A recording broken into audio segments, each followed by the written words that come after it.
Ako, ayaw ko nang bumalik kayo dyan. Sa kulungan na ganyan. Maganda, dito na lang kayo sa labas. Basta huwag kayong umalis, ha? Parang nainip sila. Oo. Tumatapang. Totoo po yan, kuya. Kapag ipinukulong sila, yung attitude nila parang umiiba. Para bang nag-agresibo. Ate Len, di ba humiling ka sa akin ng grocery? Ano ngayon? Natandaan mo pa ba? Totoo pala sinasabi nila na meron siyang anak na iba-ibang tatay. Magandang hapon po mga kababayan. Nandito tayo ngayon sa Barangay Cartagena. Ito po ay ang sitio Kalatan, kung saan tanaw nyo po yung bukid sa dulo. Doon. Akyatin natin muli yung pinuntahan natin na merong alaga po na may diferensya sa pag-isip. At dinalhan natin ng grocery kasi humiling po yun kahapon. Nabisita natin sila, hinatida natin ng bigas at humiling ng grocery. Kaya bumalik tayo ngayon. Dalhan natin mga kababayan. Samahan nyo po ako at ipapakita ko rin po sa inyo yung daanan paakyat po mga kababayan doon sa bukid. Mabuti naman at okay yung daan, sementado. Ayun, yung pakanan na yan, paakyat kami sa dulo po mga kababayan. Samahan nyo po kami.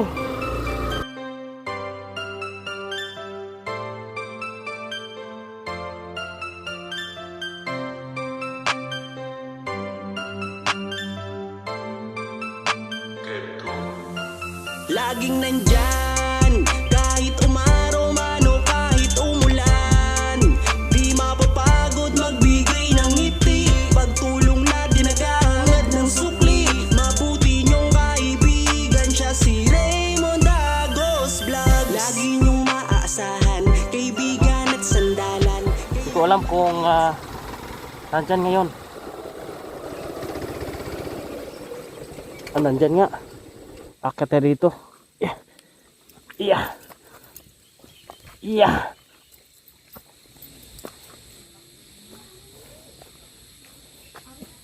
Tao po. To. Maing hapon. Saan sila ni Inday? Buti hindi umalis. Binantayan ko. Binantayan mo? Ate Len, kamusta kayo dyan? Kumain na kayo? Anong ulam nyo? Tinapa. Aba, tinapa. Noodles. Noodles. Hali kayo dito. May dala ako sa iyo. Kaya hinati-hatid muna natin sila ng ayuda. Kasi yung kubo nila, hindi pa po natin magawa sa ngayon. Oh, sige, upo muna kayo dyan. Ate Len, di ba humiling ka sa akin ng grocery? Ano ngayon? Natandaan mo pa ba? Ano yon? Ano ngayon hiniling mo? Sabon. Marami akong dala. Oh, dala ni Rami. Lagay mo dito, Ram. Kaya binalikan namin kayo. Okay. Kayo, Wag na kayong umalis ha. Para si Kuya hindi po mahirapan. Kuya Noy, Kuya Moy, totoo ba na pag umaalis si pagbalik niya yung dati. sino si ate? Mayroon, silang dalawa. Sa sinubaan, may anak yan. Sinubaan, dalawa. Pilain mo anak niya, dalawa. Isa. Sa sinubaan. Totoo pala sinasabi nila na meron siyang anak na iba-ibang tatay. Opo. Ito. Ilan yung anak mo, te? Tatlo? Pangatlo. Iba-iba yung tatay? Paano nangyari? Dili man to gay na. Katong Sino? Toto. Wala mo nasugat anay. Wala. Dili man to gay na. Paano nangyari, Kuya Noy? Yung dati, yung bata pa to. Mm. Yung lalaki, yun mismong iwalay sa kanya kasi hindi daw marunong magsaing. Iniwanan siya? Oo. Tuwing mag-uling yun, pagdating gutom na. Tapos walang sinaing kay hindi man marunong magsaing. Ngayon, nag-asawa sa uli? Hindi. Wala na. Wala na. Paano siya nagkaanak? Uli ng dalawa? Dugay-dugay. Katong may banak, gipabusngan Ah. naman ko ato. Ah? Gipabusngan. Gipa, Buntisan. buntisan lang siya. Bali, 3 ngayon. Saan ngayon yung anak mo pala? Tuwa dito sa ubos. Sa kapatid Katong- ko nga matanda. Katong Ay yung isa, yung panganay. Ah, Jimmy.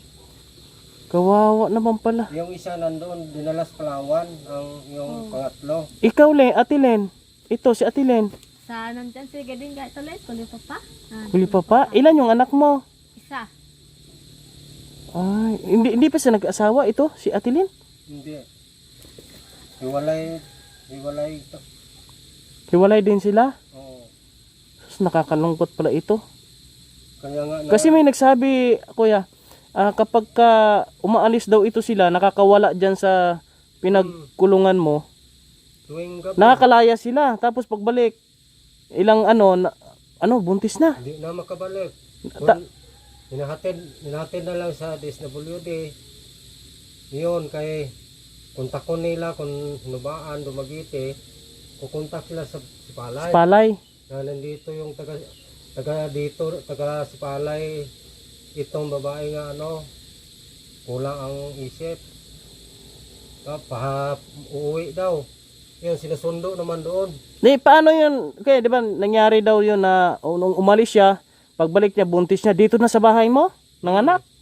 Dito na? Dito talaga. Iyon, doon sa inubaan kasi midwife ang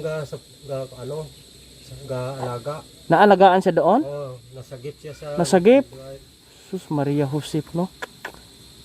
Totoo pala yung sinasabi mga kabayan na may mga anak ito na iba-iba yung tatay. Yung nga po, pinagsamantalahan sila kapag nasa labas.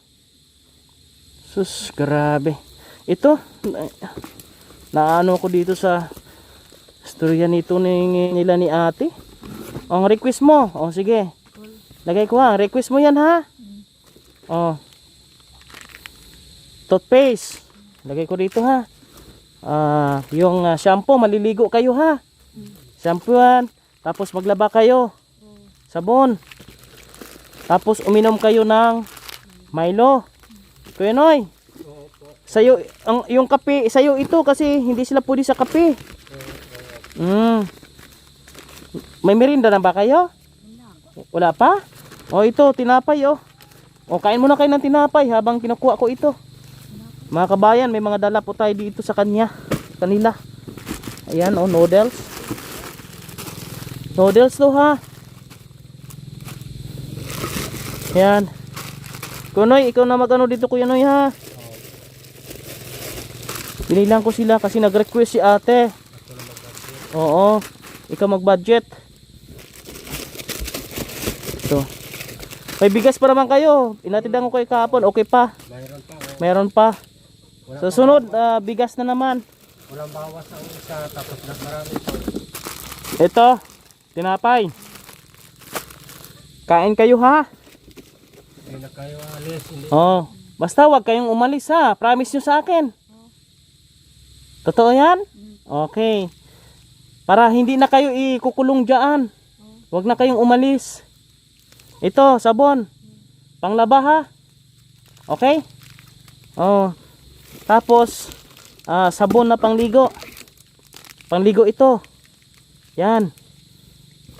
Yan, maligo ka para Maligo para mabango.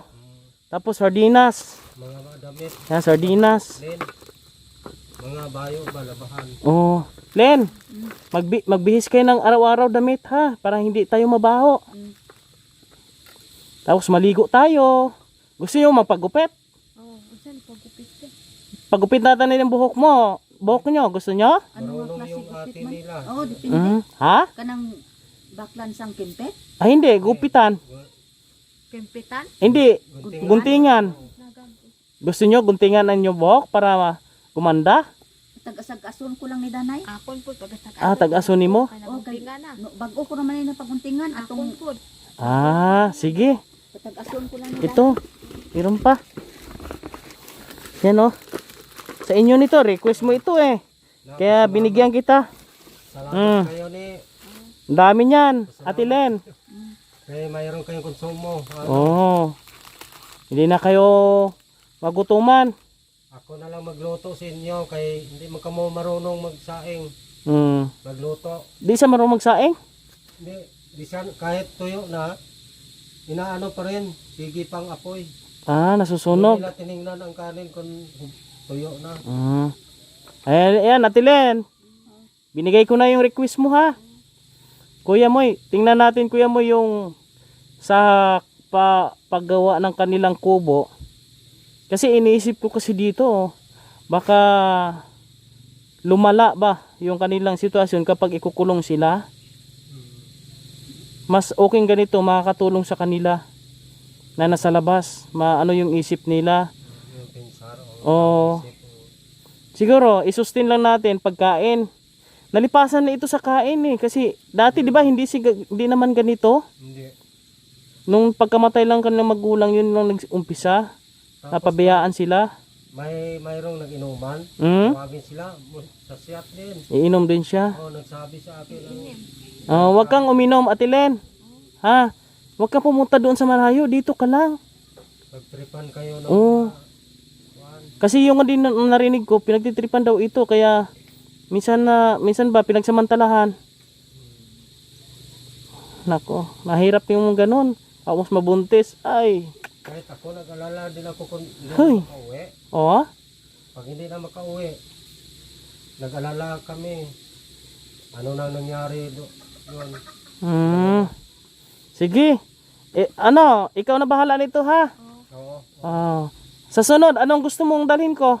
Buga, Ano? bugas, noodles, amura ka, punti na pa. Bugas, bigas, noodles, tsaka sardinas. Marami pa naman ito, hindi mo maubos ito. Hindi pa. Ano bang gusto mo? Ano pang gusto mo? Ha? San amo lang na. Ito lang muna. Pagbalik ko ha, dalan ko kayo ng bigas. Isang sako na siguro. Bakit Ha? pwede yun, Ano sa'yo? sinilas. Chinilas. Ayan, gusto mo ng chinilas. Anong klaseng chinilas? Puti. Ano lang, puti. Askan ano lang ang sinilas. Kulay puti? Oo. Ano yon? Yung merong Barbie? Abisan ano lang Askan ano, Barbie. Sandal. Sige Baklan po sa nina, Len. Nakakulit po sa nina, Len. aga. Damit? Di na maabas ang Marami kayong bayo. damit. Ang dami daw sila damit. Linisin na lang labahan. Di na ma Ganito na lang. Ate Len, ganito na lang gagawin natin. Para bilan ko kayo ng chinilas, dapat pagdating ko dito, malinis kayo. Oh, ligo. Maligo kayo tapos magbihis ng damit. Pwede no? Pwede ba yon araw-araw? Para pagdating ko dito, Gusto mo mo, tinapay na. maayos. Kain ka muna ng tinapay. Para malinis tingnan. Oo, para malinis yung katawan nyo. Papa mo. Tapos magsuklay kayo. May suklay ka? Oo. Alin, oh. Sige, dalhan ko kayo palagi ng tinapay ha. Yan po mga kababayan, no. Unti-unti natin tutulungan itong magkakapatid. Kita natin na napakahirap ng kalagayan nila. Pagkain talaga yung kailangan nila. Ako, ayaw ko nang bumalik kayo dyan. Sa kulungan na ganyan. Maganda, dito na lang kayo sa labas. Basta wag kayong umalis ha. Parang nainip sila. Oo. Tumatapang. Ay, oo. Kaya nainip. Totoo po yan, kuya. Kapag ipinukulong sila, yung attitude nila parang umiiba. Para bang nag-agresibo. Sandali lang magalit. Oo. Magalit Pero ka. kung ganito, nasa labas lang sila, yung isip nila maaliwalas ba, no? Normal Hindi sila lang. pressure. Normal lang. Oo. Sana maging maayos na to sila. Makakain silang maigi. Umaga, tanghali, hapon, pakainin mo kuya para makaka-recover sila. Hindi ka mahirapan. Kapag gumaling ito, makakatulong ito. Magtatrabaho pa daw ito sa abroad. No? Ikaw, magtatrabaho ka rin po ate? Silang kumukuha ng mga ganito, kahoy. Ah, Nandyan sa loob, mga panggatong? mm, Mabuti naman. diyan lang. Ayan, pinunta natin sila ngayon. Alas 5 ng hapon na po mga kababayan. Hinatid na po natin yung request ni Ate Lynn na pagkain. Sa sunod naman po, yung bigas, saka yung chinilas po nilang dalawa. Yun, magbalik dito nang bilhan ko ng shampoo, dadalhin ko ng shampoo. Ay, ito, shampoo oh. Ito, Ang dami-dami shampoo dito. Ayan oh. Ayan oh. maligo ka mo ha. Oh. Maligo ka. Shampoo pala. Oh, shampoo yan. Ano, nahulog? Para may ebidensya kung maligo ka mo, Oo. mabango. Para mabango palagi. No. Uy, nakatinapot yung mic. Ari? Kuya Moy, yung kape, wag mo sila painumin ng kape ha. Oo. Kasi ano sa kanila yon? Nakakasama sa kanila yung kape. Nervyos, no? Hindi, nakaka-aggressive. Oo. Milo lang, Milo. Inom kayo ng Milo ha. Tapos yung toothpaste, mag-Colgate po kayo, mag-toothbrush. Binili ko yan para sa inyo. Yung nakarang araw, umiyak kaya ang iyang ngipin. Sakit? Sa Oh, wala kang toothbrush. Ngipin ko. Oh, toothbrushan mo yan para... Tapos, Agani. ano, yung, ano mo? Linisan mo dito, oh. Tapos, gamit, basic ka ng damit. Ang bulong sa hubag sa unto na Colgate man siguro no. Git yan eh, butangan din niyo. Amo na kay kakao. Oh, toothbrush. Para hindi sumakit yung ngipin nyo. Giyagig ko. Hakita. Yun na lang, tulungan niyo ako. Yan, tulungan nyo si kuya. Anong ginagawa? Halimbawa, walang tubig, walang kahoy. Yan, mag-igib. Manguha ng kahoy. Yan lang gagawin nyo ha. Tapos pag punta ako dito, dalan ko kayo ng gusto nyo. Hintayin nyo ako sa sunod ha. Huwag kang umalis. Baka umalis ka na naman. Hindi na? Hindi na, Ate Len? Hindi na mo alis. Ha? Malakat rin, hindi ka na malakat. Huwag ka na umalis ha. Oh, alis muna ako. Uwi muna ako kasi gabi na. Salamat kayo. Salamat ha. Oh, basta maligo ha. Sabi ni Kuya Raymond, maligo daw kayo araw-araw para hindi magkasakit. Para malinis. Makuha ang baho. Oo. Ayan po mga kababayan. Kuya Moy, ikaw na bahala dito ha. Oo. Thank you, kid. Sir. Oo. Yung kubo, titingnan natin next month kasi kakatapos ko lang nagpagawa doon sa bahay ni German. Ang target ko kasi every month merong kubo. Siguro ang kubo nila baka next month magawa natin ng paraan. Pero kung sakaling merong makatulong sa atin, mapabilis yung paggawa, ay gagawin ka agad natin. Ako lang muna mag-alaga kay Oo. dito. Kaya ito, ano ko to. Pwede man nila sila dito. Sige. Hindi eh. Oo. Ikaw na muna bahala dito ha. At least ibinigay ko sa kanya yung gusto nila. Salamat kayo kay Salamat. Bye-bye muna, Dylan. hindi na kayo magutuman. Bye-bye. Hindi na kayo magutuman. Oo, pakabait ha. Dito muna ako. Kuya, salamat kuya ha. Ayan po mga kababayan, oh. Kasama natin si Rami. Nag-akyat dito sa bukid. Ay, anong oras na? Alas 5 na po mga kababayan. Pero tinungo natin ito upang maibigay yung ating handog na request po nila. Sa ngayon mga kababayan, ay ayuda muna ang ating binabahagi po sa kanila. Yun ang importante ngayon. Siguro tupalon lang yung mga susunod nating mission. Abangan nyo po ang mga bawat pagtulong natin sa kanila po mga kababayan, no? Nandito si Raymond sa Negros Occidental, sa syudad po ng Sipalay upang mag-ikot, maghanap ng matutulungan sa abot po ng ating kakayanan. Bilang isang kalinga partner mga kababayan, mentor po natin si Kuya Val Santos Matubang. Maraming salamat sa pag-mentor sa akin kung paano po magbigay ng tulong, maglingap sa mga higit na nangangailangan. Maraming salamat sa ating mga followers and subscribers na walang sawang sumusuporta at gumagawa ng pagmamahal sa ating mission. Maraming salamat. Paki-follow ang ating Facebook page, ang ating YouTube channel, paki-subscribe, ganoon din po. Si Rami Vlogs yung ating kasama. Paki-follow din po natin mga kababayan. Hanggang sa muli po. Mabuhay po kayong lahat po mga kababayan.